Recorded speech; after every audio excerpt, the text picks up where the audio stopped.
Kembang sing wangi nggo sandaran kupu-kupu, kowe tak sayangi dadi separo nyawaku.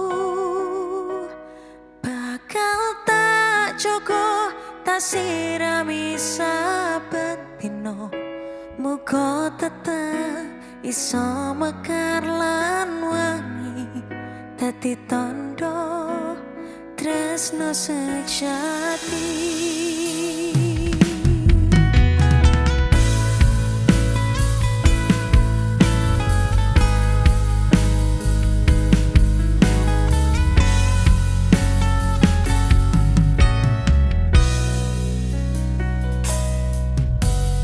Matur nuwun Gusti pun maringi tresno kemati, sing tak sayang ra iso keganti.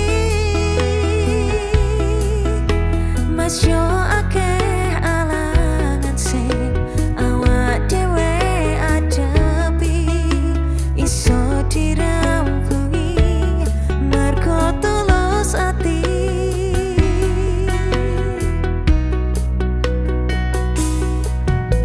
Bebasan kaya langit dikepai lintang-lintang, sing madahi petenge atiku.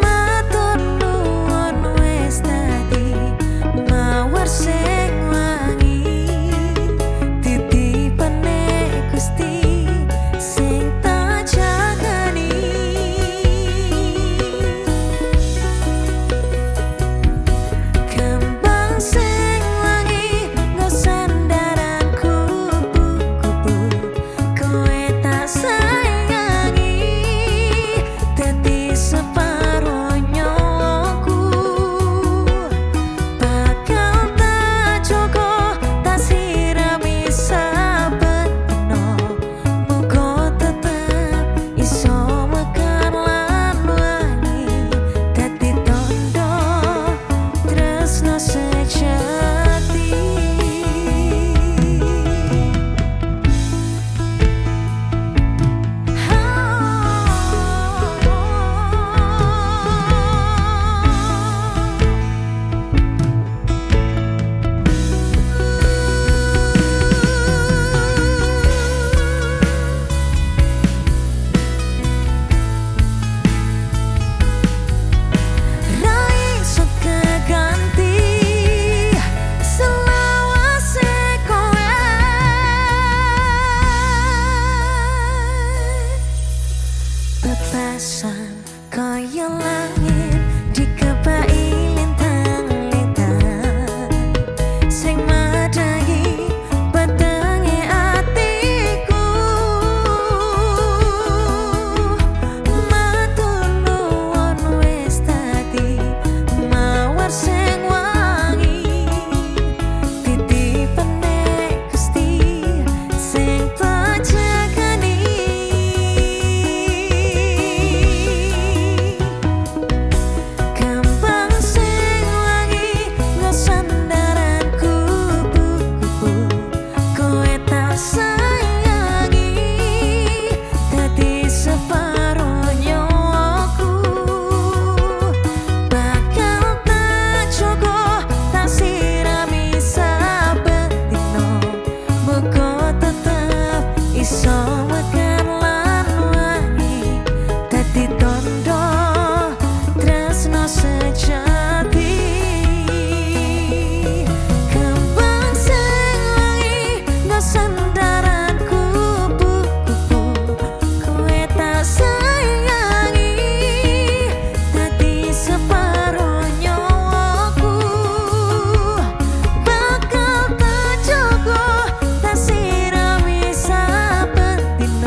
Sejati.